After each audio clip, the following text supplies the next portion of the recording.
Hello guys, मैं राहुल कुमार आपके अपने चैनल जे एग्ज़ाम में आपका स्वागत करता हूं। और आज हमारी जो नंबर सिस्टम की सीरीज़ चल रही है उसकी दूसरी कक्षा को मैं आज प्रारंभ करता हूं। बच्चों गाइस, हम क्लास स्टार्ट करते हैं। मैं आज आपको संख्याओं के बारे में बताता हूं। थोड़ा सा इंट्रोडक्शन कर लेते हैं हम कि संख्याएँ किस प्रकार की होती हैं। कुछ संख्याएँ सम होती हैं, कुछ विषम होती हैं, कुछ अभाज्य होती हैं, कुछ वास्तविक होती हैं और कुछ इमेजिनरी काल्पनिक होती हैं। तो उसके बारे में मैं आपको आज थोड़ा थोड़ा बताता हूँ।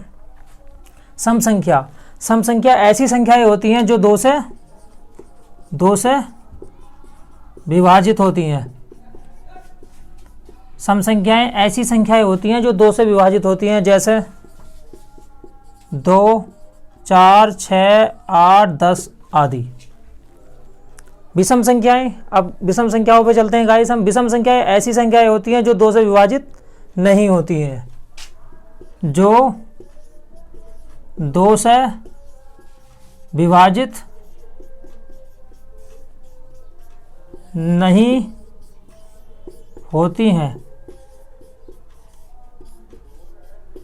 जैसे 1, 3, 5, 7, 9 आदि। इट्स गाइस, मैं आपको एक बार और रिपीट करता हूँ। सम संख्याएं ऐसी संख्याएं जो 2 से डिवाइड होती हैं, जो 2 से विभाजित होती हैं, सम संख्याएं कहलाती हैं, जैसे 2, 4, 6, 8, 10 आदि।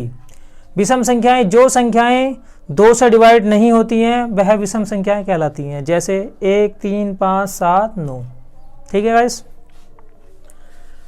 अगर क्वेश्चनों के अंदर दिया होता है कि लगातार सम संख्याएं या लगातार विषम संख्याएं, तो उसमें अगर हम गाइस पहली संख्या x मानते हैं तो उसके बाद में हमें सम हो या विषम हमेशा 2 जोड़ना पड़ता है, क्योंकि आपने देखा कि चाहे संख्या सम है या विषम है। देखो 2 के बाद कितना आया 4, 4 के बाद कितना आया 6, 6 के बाद कितना आया 8। आपका कितने का अंतर है, 2 का अंतर है।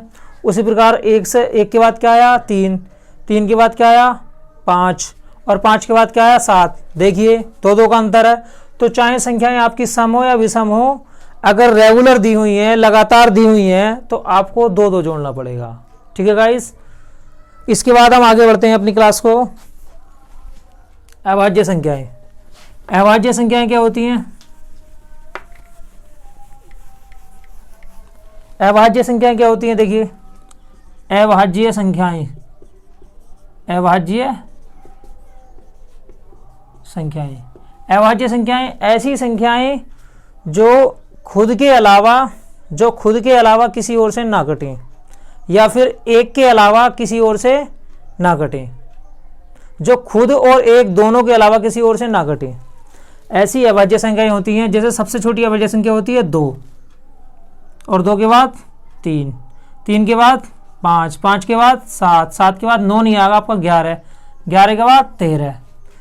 2 क्या होता है आपका? स्मॉलेस्ट प्राइम नंबर, मतलब अभाज्य संख्या। सबसे छोटी अभाज्य संख्या आपकी कितनी होती है गाइस? 2 होती है। अभाज्य संख्याएं वो संख्याएं होती हैं जो खुद के अलावा किसी और से नहीं घटती हैं, और क्या कहलाती हैं? आपकी अभाज्य संख्या कहलाती हैं। इसके बाद आगे बढ़ते हैं हम। आपकी सम संख्या हो गई, विषम हो गई, अभाज्य हो गई। अब आते हैं परिमेय संख्या। परिमेय संख्या और अपरिमेय संख्या। अपरिमेय संख्या, परिमेय संख्या क्या होती है गाइस? जो संख्या P/Q के रूप में लिखी जाए, P/Q के रूप में लिखी जाए, और Q का मान क्या नहीं होना चाहिए? 0 नहीं होना चाहिए। P/Q के रूप में लिखी जाए और Q का मान 0 नहीं होना चाहिए, आपकी क्या कहलाती है? परिमेय संख्या, मतलब रेशनल नंबर कहलाती है। ठीक है। जैसे 12, 5, 10, 12/3, 6/5, ये आपकी क्या है? परिमेय संख्याएं हैं। देखो P/Q के रूप में लिखी गई है। 12 को मैं 12/1 के रूप में लिख सकता हूँ, 5 को 5/1 के रूप में, 10 को 10/1 के रूप में। P/Q के रूप में लिखी गई है, और यहाँ पर Q का मान क्या नहीं है? 0 के बराबर नहीं है। ऐसी संख्याएं जो p बटे q के रूप में लिखी जाती हैं और जिसमें q का मान क्या नहीं होता है, 0 नहीं होता है। मतलब जो नोमिनेटर और डिनोमिनेटर के फॉर्म में लिखी जाती हैं, जिसमें आपका डिनोमिनेटर क्या नहीं होना चाहिए, 0 नहीं होना चाहिए, आपकी रेशनल नंबर परिमेय संख्या कहलाती है। अब दूसरा अपरिमेय संख्या। अपरिमेय संख्या क्या होती है, जो आपकी p बटे q के रूप में लिखी जाती है लेकिन ये आपकी कंप्लीट पूर्ण संख्या नहीं होती है। जैसे √5, √3, √6, ये भी आपकी p बटे q के रूप में लिखी जाएगी लेकिन आपकी कंप्लीट पूर्ण संख्या नहीं होगी। इसका जो मान है वो आपका दशमलव में आता है, जैसे √5, √3, √6 आदि। मैं मानता हूँ, मैं समझता हूँ बच्चों आप अच्छी तरीके से समझ रहे होंगे। अपनी क्लास को आगे बढ़ाते हैं।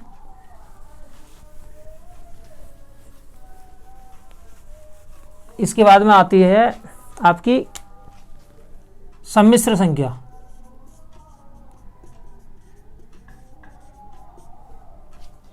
काल्पनिक नंबर, काल्पनिक संख्या। काल्पनिक संख्या क्या होती है और सम्मिश्र संख्या क्या होती है, और एक होती है आपकी वास्तविक संख्या।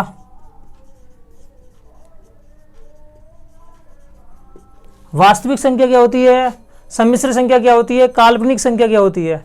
तो सबसे पहले हम वास्तविक संख्या देख लेते हैं। वास्तविक संख्या क्या होती है, जो संख्या रेखा पर दर्शाई जाती हैं, 0 से संख्या रेखा पर दर्शाई जाती हैं अनंत की ओर और माइनस अनंत की ओर। मतलब इसमें आपके इंटीजर होते हैं।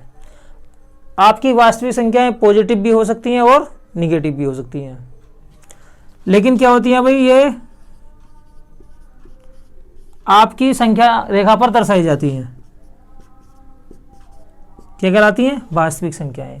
उसी प्रकार बात आती है काल्पनिक संख्या पे। काल्पनिक संख्या क्या होती है आपकी, अगर हम किसी निगेटिव संख्या का रूट ले लें, जैसे -9, -4, -16, अगर हम किसी निगेटिव संख्या का रूट ले लें तो ये आपकी काल्पनिक संख्या कहलाती है। जैसे 3 का क्या होता है बच्चों, 9 का क्या होता है, वर्गमूल 3, लेकिन माइनस का मतलब होता है i², माइनस का मतलब होता है, -1 का मतलब होता है i²। अब जब i² का आप रूट ले रहे हो तो बोलिए क्या आएगा, ये i आ जाएगा।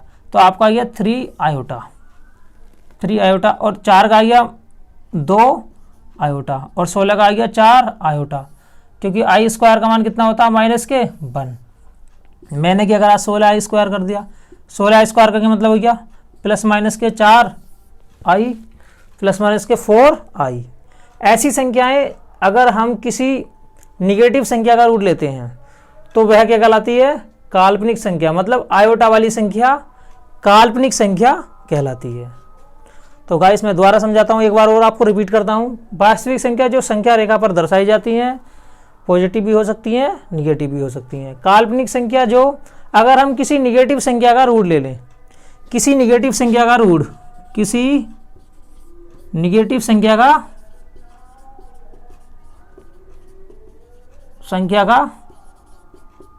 रूट क्या कहलाता, काल्पनिक संख्या। इसके बाद सम्मिश्र संख्या। सम्मिश्र संख्या होती है वास्तविक और काल्पनिक दोनों संख्याओं को मिलाकर जो संख्या बनती है आपकी सम्मिश्र कहलाती है। जैसे a + के IB, आपकी a क्या आ गई, वास्तविक संख्या, रियल नंबर, और b क्या है, इमेजिनरी नंबर। मतलब आपकी एक वास्तविक संख्या होती है और एक क्या होती है, काल्पनिक संख्या। वास्तविक और काल्पनिक संख्या का योग देखिए, a + IB, एक है आपकी रियल नंबर और दूसरी क्या है, इमेजिनरी नंबर। ये क्या कहलाती है आपकी सम्मिश्र संख्या। सम्मिश्र संख्या बोले तो कॉम्प्लेक्स नंबर। बच्चों मैं समझता हूँ कि आप अच्छी तरीके से समझ गए होंगे और आप बहुत अच्छी तरीके से इस क्लास का आनंद ले रहे होंगे। हम क्लास को आगे बढ़ाते हैं।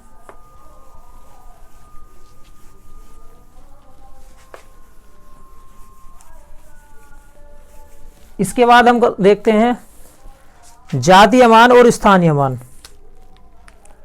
जातीय मान और स्थानीय मान। स्थानीय मान और दूसरा जातीय मान।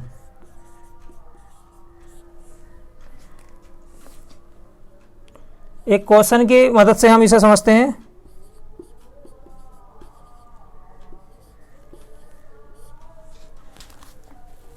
मैंने एक एग्जाम्पल लिखा बच्चों, 896743 में किसी भी संख्या का मुझे अगर जातीय मान निकालना है या स्थानीय मान निकालना है तो आपको किस प्रकार करना है।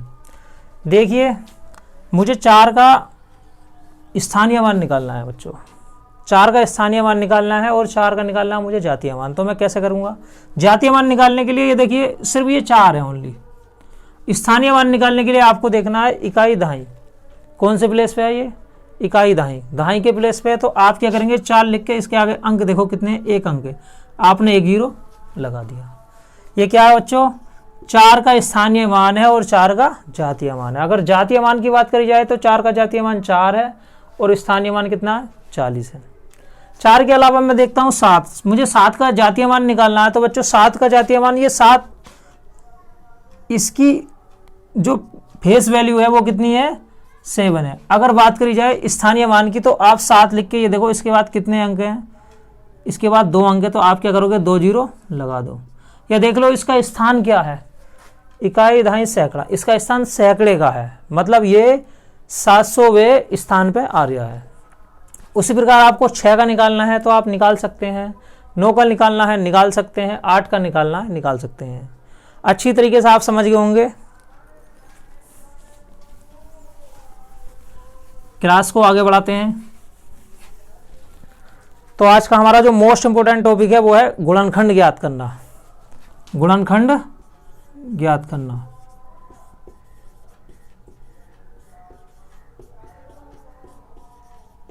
ज्ञात करना, देखो ये टॉपिक बहुत अच्छा है और बहुत महत्वपूर्ण है परीक्षा की दृष्टि से। जैसे मान लेते हैं गाइस, एक संख्या 50 है, 50 के मुझे फैक्टर निकालने हैं कि 50 के फैक्टर कितने हैं। तो देख लेते हैं हम ये संख्या किस किस से कटेगी।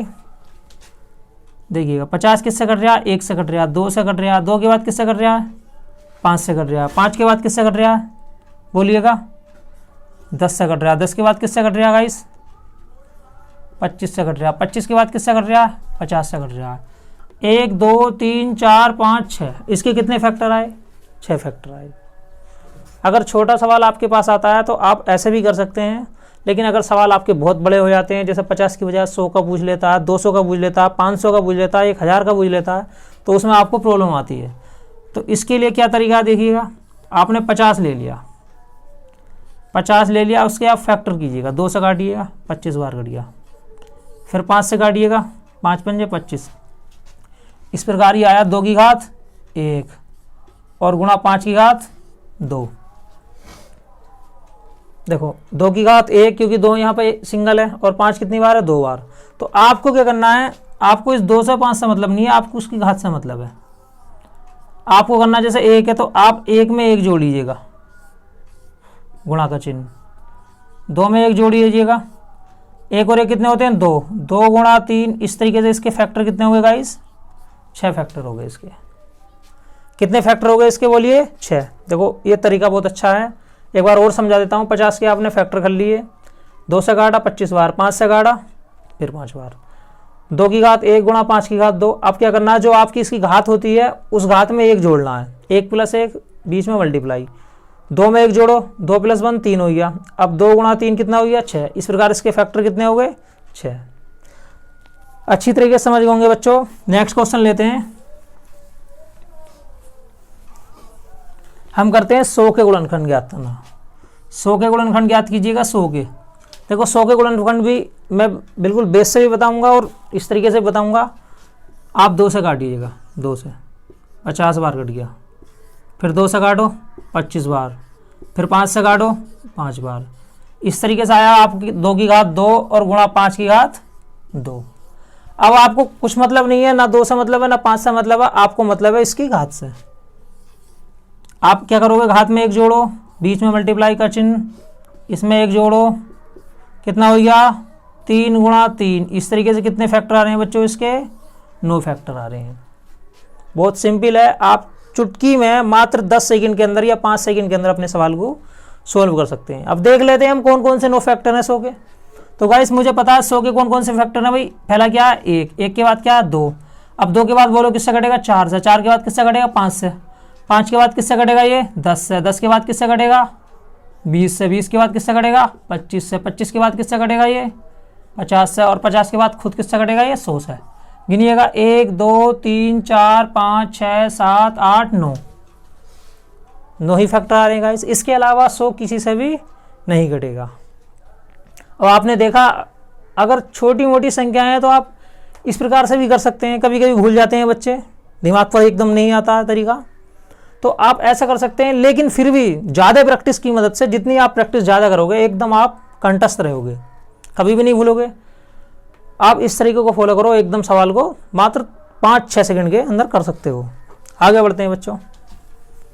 और मैं देखो आपको बिल्कुल नीचे से लेके, नीचे के लेवल से लेके ऊपर के लेवल तक लेके जाऊंगा कि एसएससी में किस प्रकार के सवाल पूछे जाते हैं, मेंस लेवल में किस प्रकार के सवाल पूछे जाते हैं, जो आज का पैटर्न है वो किस प्रकार के सवालों को पूछ रहा है। तो गाइस मैं ले लेता हूँ 500 के मुझे सारे गुणनखंड ज्ञात करने हैं। तो मैंने क्या करा भाई 2 से काट लो, 5 से काट लो, आपकी मर्जी, जितनी जल्दी कर सकते हो उतनी जल्दी करो सवाल को। 5 से काट लिया मैंने, 100 बार आ गया बच्चों, फिर मैंने 5 से काट लिया, 20 बार आ गया, फिर मैंने 5 से काट लिया, 4 बार आ गया, फिर मैंने 2 से काट लिया। अब देखो 1 2 3, 5 कितनी बार आया बच्चों 3 बार, और 2 कितनी बार आया 2 बार। अब मुझे इससे मतलब है, देखो 3 3 में 1 जोड़ो, 2 में 1 जोड़ो, कितना हो गया 4 गुणा 3, कितने फैक्टर हैं बताओ इसके 12 फैक्टर हैं। 500 के कितने फैक्टर हैं भाई 12। एक बार और देख लो, 500 को काटा 100 बार कट गया, 5 से काटा 20 बार कट गया, 5 से काटा 4 बार कट गया, 2 से काटा 1 2 3, 5 की घात कितनी है 3, 2 की घात कितनी है 2। तो आपने क्या करा 3 में 1 जोड़ा, फिर 2 में 1 जोड़ा, 3 और 1 4, 4 गुणा 3 कितना हो गया 12। इस प्रकार इसके 12 फैक्टर हैं। अब देखो आपके लिए 500 के फैक्टर ज्ञात करना और लिखना बहुत बड़ी बात है। तो आपका जो तरीका मात्र 2 सेकंड के अंदर, 5 सेकंड के अंदर आपके सवाल को सोल्व कर सकता है। अब इसके बाद भी मैंने क्या करा भाई देखो, अब यहां पूछ लेगा बच्चों, एक होता है टोटल गुणनखंड ज्ञात करना, एक होता है सम फैक्टर और एक होता है विषम फैक्टर। देखो एक होता है सम फैक्टर, सम गुणनखंड, और एक क्या होता है अभी विषम गुणनखंड। एक होता है सम गुणनखंड, एक होता है विषम गुणनखंड। सम किसे कहते हैं जो संख्याएं 2 से कटती हैं, विषम किसे कहते हैं जो संख्याएं 2 से नहीं कटती हैं, और एक होता है अभाज्य गुणनखंड। मैं आपको तीनों बताऊंगा, देखिएगा इस किस प्रकार। अगर मुझे लेने हैं 100 के सम गुणनखंड, क्या लेने हैं भाई मुझे 100 के सम गुणनखंड। मैं छोटी संख्या ले रहा हूं ताकि हम इस सवाल को वेरीफाई हाथों हाथ कर सकें। फिर मैंने क्या करा अभी देखो, 2 से काटा आपने 50 बार लिख दिया, 2 से काटा 25 बार लिख दिया, 5 से काटा 5 बार लिख दिया। इस प्रकार आ रहा है आपका 2 की घात 2 और गुणा 5 की घात 2। अब आपको क्या करना है अभी, अगर आपको सम गुणनखंड करने हैं तो आप क्या करोगे, सोचो दिमाग से। आपको अगर सम गुणनखंड करने हैं तो आप क्या करोगे, आप करोगे इससे 2 बाहर ले लो। मैं बताऊंगा आप 2 क्यों बाहर लेंगे। एक 2 कॉमन ले लिया आपने, बाहर ले लिया। अब बताओ क्या बचेगा अंदर, 2 की घात 1 और गुणा 5 की घात कितना बचेगा बच्चों 2। अब देखो कोई सी भी संख्या है एक्स वाई जेड, चाहे वो सम हो या अभाज्य संख्या हो, किसी भी प्रकार की संख्या हो, अगर मैं उसे सम संख्या से गुणा कर दूंगा, सम संख्या का मतलब सबसे छोटी संख्या, सम संख्या 2 है बच्चों, अगर मैं उसे सम संख्या से गुणा कर दूंगा तो वो संख्या ऑटोमेटिक सम हो जाएगी। इसलिए मैंने क्या लिया अभी 2 बाहर लिया है, क्योंकि मैं किसी भी संख्या से अगर 2 से गुणा कर दूंगा, चाहे वो कुछ भी है, क्या हो जाएगी भाई सम हो जाएगी। जैसे मैं 1 से, 1 क्या भाई विषम संख्या है, अगर मैं 1 की 2 से गुणा करूँ तो 2 हो जाएगा। 3 से, 3 की 2 से गुणा करूँ तो 6 हो जाएगा, मतलब सम बन रही है। अब देखो आप इसकी घात ले लो, 1 में 1 जोड़ो, अब इसमें 2 में 1 जोड़ो, तो बोलो कितना हो गया ये 2 गुणा 3 कितना आएगा बच्चों 6 आएगा। कितना आएगा बोलो बच्चों 6 आएगा। अब देखो मुझे पता है 100 के गुणनखंड कौन कौन से होते हैं भाई। देखो 100 के गुणनखंड कौन कौन से होते हैं भाई, 1 होता है, 2 होता है, और क्या होता है अभी इसके बाद में होता है आपका 4, 4 के बाद क्या होता है 5, 5 के बाद क्या होता है बच्चों 10, 10 के बाद क्या होता है भाई 20, 20 के बाद क्या होता है भाई 25, 25 के बाद क्या होता है 50, 50 के बाद क्या होता है भाई 100। अब मुझे इसमें से सिर्फ सम गुणनखंड छांटने हैं, कौन कौन से हैं सम, 1 2 3 4 5 6 7 8 9, टोटल तो 9 है। अब मुझे इसमें सम छांटने हैं। देखो सम कैसे छांटोगे आप, देखो बच्चों 100 सम है, 50 सम है, 20 सम है, 10 सम है, 4 सम है, 2 सम है, 2 आ गया, 4 आ गया, 10 आ गया, 20 आ गया और 50 आ गया और 100 आ गया। तो 1 2 3 4 5 6, इस प्रकार आपके कितने गुणनखंड आ गए सम 6। और अगर पूछता है कौन कौन से हैं तो ये है। ठीक है गाइस, देखो बहुत अच्छा तरीका है, बहुत अच्छी तरीके से मैं आपको समझा रहा हूं कि अगर सम गुणनखंड पूछता है तो आपको कुछ नहीं करना, आपको सिर्फ 2 बाहर ले लेना है। ठीक है भाई, देख लीजिएगा, समझ लीजिएगा, तारना है आप तार लीजिएगा। आगे बढ़ते हैं बच्चों, वीडियो रोक के आप तार सकते हैं अपनी क्लास को, अपने नोट्स बना सकते हैं अच्छी तरीके से।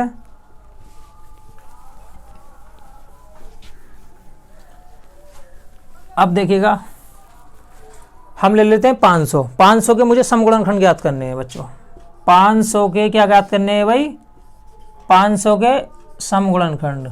सम गुणनखंड मैं आपको 500 के सम भी बताऊंगा और विषम भी बताऊंगा। मैं 100 में नहीं बताया था मैंने, लेकिन मैं 500 में बता दूंगा। देखो बच्चों 500 में क्या करना है, मुझे फिर मैंने देखो 5 से काटा, फिर मैंने 5 से काटा 20 बार, फिर मैंने 5 से काटा 4 बार, देखो फिर 2 बार। अब इस तरीके से आ गया 5 की घात 3 गुणा 2 की घात कितना बच्चों 2। देखो 1 2 3, ठीक है, 2 बार।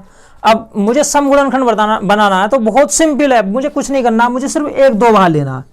आपने 2 की घात 1 कॉमन ले लिया, 5 की घात 3 बचेगा और गुणा 2 की घात कितना बचेगा बच्चों 1 बचेगा। इस 2 से कोई मतलब नहीं है, क्योंकि ये 2 जो है सिर्फ सम बनाने के लिए, अंदर चाहे कितनी भी संख्याएं आए उन्हें सम बनाने के लिए 2 काम कर रहा है। अब मैं ये क्या करना है, अभी इसकी घात देख लो बच्चों 3, 3 में क्या जोड़ना है 1। अब इसकी घात देख लो 2, इसमें 1 जोड़ना है, तो 4 गुणा 2, इस तरीके से कितने फैक्टर हो गए बच्चों इसके 8 फैक्टर हो गए। बहुत सिंपल है, बहुत सरल है, सवाल एकदम हो गया। देखो बच्चों 8 गुणनखंड हो गए, कौन से वाले हो गए, सम हो गए। अब अगर मुझे निकालने हैं विषम, देखो विषम, विषम गुणनखंड निकालने हैं बच्चों। अगर मुझे इसके विषम गुणनखंड निकालने हैं तो मैं क्या करूंगा, मैं क्या करने वाला हूं बच्चों, देखो मुझे करना है, आप जो है इसके फैक्टर क्या आए थे, 5 की घात 3 गुणा 2 की घात 2। अब देखो बच्चों विषम निकालने के लिए आपको पता सम तो लेना नहीं है, क्योंकि 2 जो है कैसी संख्या है बच्चों, बताओ 2 कैसी संख्या है, 2 आपकी सम संख्या है, तो आप इसे छोड़ दो। अब देखो 3 आ रहा है, 3 में क्या कर दो भाई 1 जोड़ दो, तो इस तरीके से कितने फैक्टर हो गए बच्चों इसके 4 फैक्टर हो गए। कितने फैक्टर हो गए बच्चों इसके 4। और अगर देखा जाए तो बच्चों देखो इसके टोटल जो फैक्टर आ रहे थे, टोटल फैक्टर कितने आ रहे थे भाई, अगर देखो टोटल की बात करी जाए, टोटल की, अगर मैं सारे सवालों में अब तीनों बात पूछ लेता हूं। देखो बच्चों आपके टोटल भी पूछ लूंगा, टोटल फैक्टर की बात करी जाए, टोटल फैक्टर की, तो हमने क्या करा था भाई, जैसे ये 5 की घात 3 है और गुणा कितना भाई 2 की घात 2 है, मुझे क्या करना है इसकी घात में 1 जोड़ देना, 3 प्लस के 1 बच्चों, देखो 2 प्लस के 1, ये कितना हो गया 4 गुणा 3, टोटल कितना हो गया बच्चों 12। अब अगर किसी भी संख्या के टोटल फैक्टर की बात करी जाए तो आप इस तरीके से कर सकते हैं, उसके फैक्टर करने के बाद उसकी घात में 1 जोड़िएगा और बीच में क्या होता है गुणा का चिन्ह। टोटल फैक्टर कितने आ गए बच्चों 12। और अगर बात करी जाए सम फैक्टर की, तो सम फैक्टर कितने आ गए आपके बच्चों 8। और अगर बात करी जाए विषम फैक्टर की, तो विषम फैक्टर आपके कितने आ गए 4। और देखो दोनों मिला के 4 और 8 कितने होते हैं 12, और 12 ही आपके क्या आ रहे हैं बच्चों फैक्टर। तार सकते हैं आप प्रश्न को, बहुत अच्छा प्रश्न है। देखो कोई भी सवाल ले लीजिएगा आप, इसके बाद में मैं आपको 10 प्रश्न बताऊंगा जो कि बिल्कुल लेटेस्ट पैटर्न पे हैं और बिल्कुल बहुत तगड़े सवाल हैं, एसएससी के पैटर्न को ध्यान में रखते हुए, रेलवे के पैटर्न को ध्यान में रखते हुए और आधुनिक एग्जाम के पैटर्न को ध्यान में रखते हुए। ठीक है बच्चों, आगे बढ़ते हैं हम। मैं आपके लिए 10 प्रश्न लेकर आया हूं जो कि बहुत अपने आप में बहुत ही सुपर हैं। देखिएगा प्रश्न पहला प्रश्न है बच्चों, 100 के सभी गुणनखंडों की संख्या बताओ।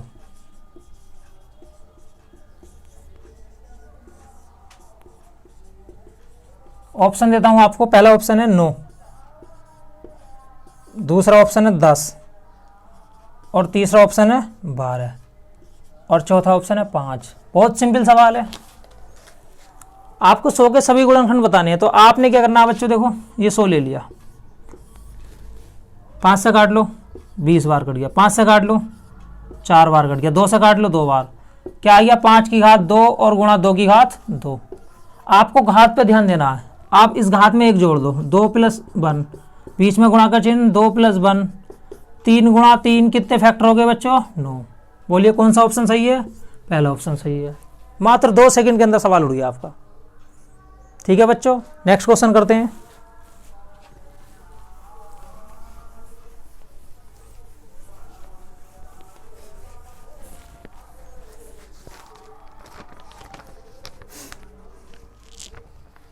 अब देखो कितना अच्छा सवाल है ये।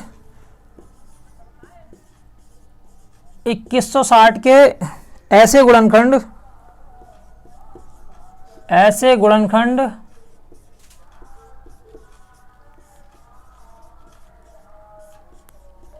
जो 60 का गुणा, जो 60 का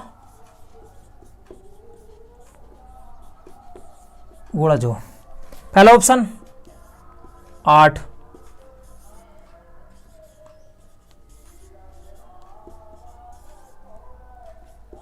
तो बच्चों देखो ये टॉपिक थोड़ा नया है, इसे मैं समझा देता हूँ अच्छी तरीके से।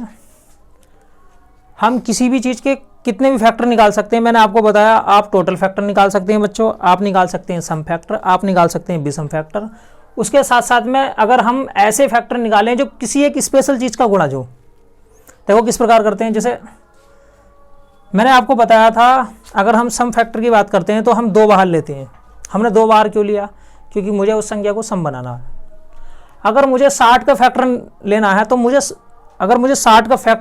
मुझे 60 को बाहर लेना पड़ेगा। क्यों बाहर लेना पड़ेगा, क्योंकि मुझे उस संख्या में 60 से मल्टीप्लाई करने के बाद में वो संख्या ऑटोमेटिक 60 का गुणज हो जाएगी। तो मैं क्या करने वाला हूँ भाई, 2160 के क्या करने वाला हूँ भाई, फैक्टर करने वाला हूँ 2 से भाग दो।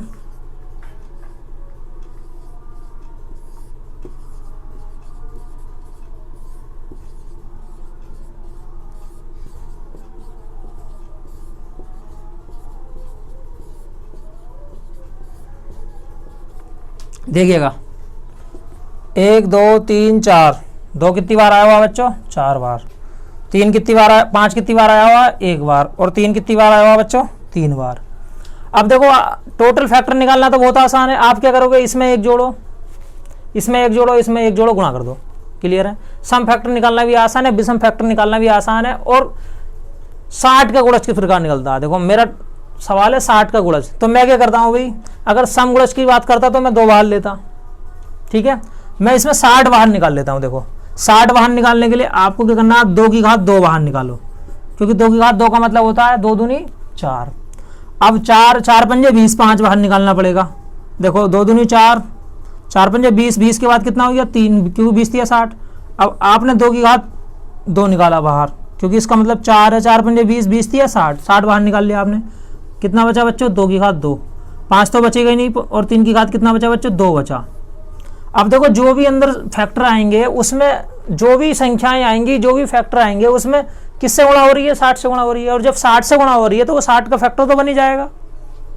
अब मुझे क्या करना है, अभी देखो मुझे फिर भी वही करना है, जो घात है उसमें एक जोड़ो बच्चों, और आपस में क्या कर दो बच्चों, गुणा कर दो।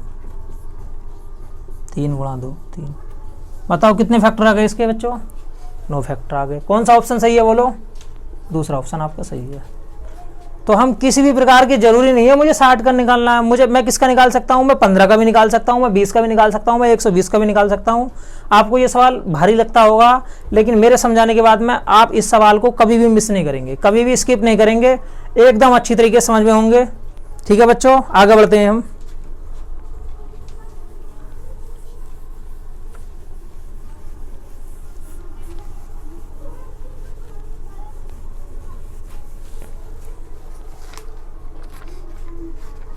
देखो लेटेस्ट पैटर्न का सवाल है, n बराबर है 4 की घात 11, 4 की घात 12, प्लस 4 की घात 13, प्लस 4 की घात 14। ठीक है, तब n के सभी गुणनखंड बताना। पहला ऑप्शन है आपका 93, दूसरा ऑप्शन है आपका 92, तीसरा है आपका 95 और चौथा है आपका 90। देखो थोड़ा सवाल देख कर डर लग रहा होगा, लेकिन बहुत सिंपल सवाल है बच्चों। देखो किस प्रकार से हम करते हैं। n बराबर, मैंने क्या करा भाई, इस सवाल को हल करने के लिए 4 की घात 11 क्या कर लिया, कॉमन कर लिया।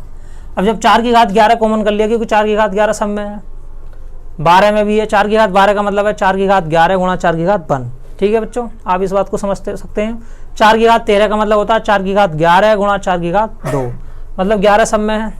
तो यहाँ क्या बचेगा भाई, 4 की घात बोलो क्या बचेगा, 0, 4 की घात 0 बचेगा। और यहाँ क्या बचेगा बच्चों, 4 की घात 1 बचेगा। और यहाँ क्या बचेगा, 4 की घात 2 बचेगा। और यहाँ क्या बचेगा, 4 की घात 3 बचेगा। ठीक है बच्चों, अगर किसी की भी घात 0 हो तो उसकी वैल्यू कितनी होती है, 1 होती है।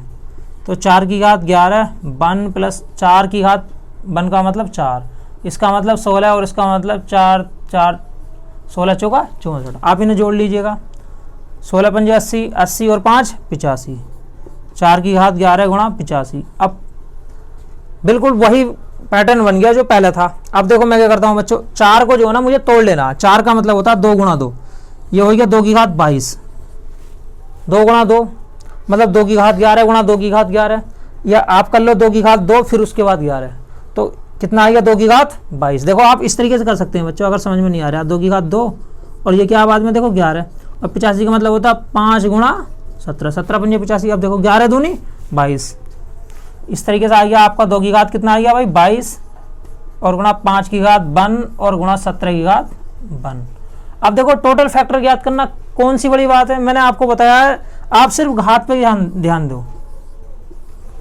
22 है, 22 में क्या करोगे बच्चों, 22 और 1 23, और कितनी है 1 1 और 1 1 1 और 1 1, 23 गुणा 2 गुणा 2, 23 दूनी 46, 46 दूनी 92।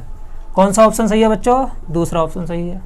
देखिए कितनी देर लगे, मैं आपको समझाने में देर लग रही है, मुझे इस सवाल को करने में, आपको इस सवाल को करने में, मेरे वीडियो देखने के बाद में मुश्किल से 7-8 सेकंड लगेंगे बस। आप सेकंडों में अपने सवाल को उड़ा सकते हैं। जो अच्छे लेवल के सवाल होते हैं, जो स्टैंडर्ड लेवल के सवाल होते हैं, आप उन सवालों को उड़ा सकते हैं। क्लास को आगे बढ़ाते हैं गाइस।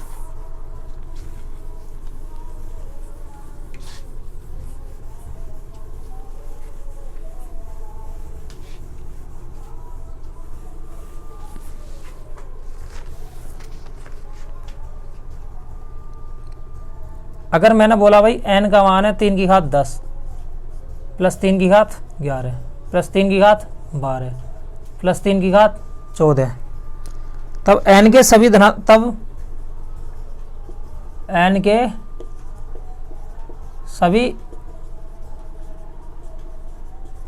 धनात्मक गुणनखंड, ऑप्शन दे देता हूं। पहला ऑप्शन है 90, दूसरा ऑप्शन है 88 और तीसरा ऑप्शन है 89 और चौथा ऑप्शन है गाइस 91। ठीक है, देखो ये भी सवाल कोई बड़ा नहीं है, वही तरीका अपनाना है आपको। आपने क्या करा भाई, देखो बच्चों, आपने 3 की घात क्या कर लिया, 10 कॉमन कर लिया। जब 3 की घात 10 कॉमन कर लोगे तो यहाँ क्या बचेगा, 3 की घात 0, और यहाँ क्या बचेगा 3 की घात 1, और यहाँ क्या बचेगा 3 की घात 2, और यहाँ क्या बचेगा 3 की घात 3। सिंपल है बहुत। अब देखो 3 की घात 10 ऐसी है, किसी की भी घात 0 है तो उसकी वैल्यू कितनी होती है, 1 होती है गाइस। अब देखो 3 की घात 2 का मतलब 9 और 3 की घात 3 का मतलब 27। आप इन्हें जोड़ लीजिएगा, 36 हो गया। 36 और 4 कितने होते हैं, 40 होते हैं बच्चों। अब 3 की घात 10 और गुणा कितना आ गया भाई 40। आप फैक्टर बना लो इसके। देखो 3 की घात 10 है, 40 का मतलब कितना होता है, 40 का मतलब क्या होता है, अभी देखो 40 को आप तोड़ लो साइड में। 40 का मतलब कितना होता है, 2 की घात 3 मतलब 8 पंजे 40, 2 की घात 3 गुणा 5, 5 की घात 1 है। अब देखो आपको इस संख्या से मतलब नहीं है, इस संख्या से मतलब नहीं है, इस संख्या से मतलब नहीं है, लेकिन इसकी घात से मतलब है। आपने क्या करा भाई, 10 में 1 जोड़ा। देखो क्यों जोड़ा, क्योंकि 3 की घात 10 है, आपने 10 में 1 जोड़ा। अब 2 की घात 3 है तो क्या करोगे आप, 3 में 1 जोड़ लो। अब देखो 5 की घात 1 है बच्चों, देखो 5 की घात 1 है तो आप 1 में 1 जोड़ लो, देखो कितना हो गया 11, ये कितना हो गया 4 और गुणा 2, 11 चौक 44, 44 दूनी 88। कौन सा ऑप्शन सही है बच्चों? 88 वाला ऑप्शन सही है।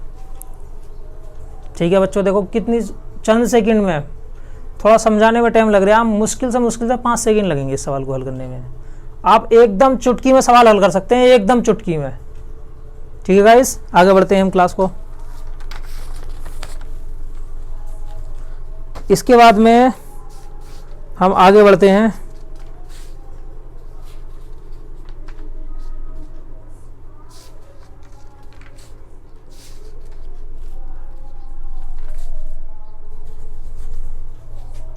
ठीक है गाइस, हमारे चैनल जय क्लास में आपका स्वागत है, जय एग्जाम में आपका स्वागत है। आप हमारी वीडियो को लाइक करें, शेयर करें और सब्सक्राइब करें और गर्दा उड़ा दें। थैंक यू गाइस, जय हिंद।